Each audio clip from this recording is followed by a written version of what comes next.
going to pick up now with looking at the homeworks.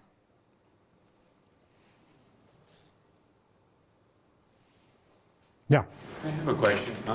So, do you think this move of like increase in deaths by age could be also related with the fact that people could have some sort of like leisure stock where they're like they want to have fun but they can't, and that they degrades over time, and then later on when you have the chance to finally have fun, you kind of like invest a lot of your time on that because like the marginal utility of having fun now is even bigger. Like, do you think this could be like amplifying this effect?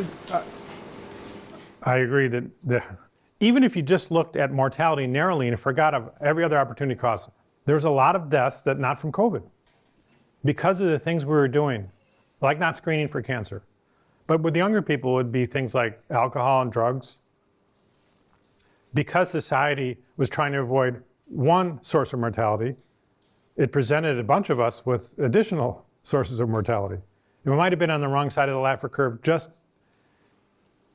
from the point of view of mortality and ignoring all other non-lethal opportunity costs, of which there are many. No, it was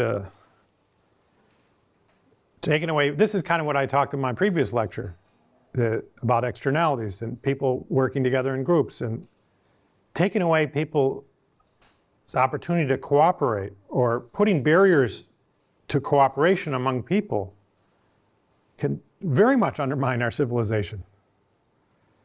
We don't realize how much we do together and how important it is until you do what I think is a dumb policy in stopping us from being together. And it's very clear in health statistics. And some of these COVID deaths may be people who maybe died from alcohol and they happened to have COVID at the time they did it. That's also a measurement issue. Okay.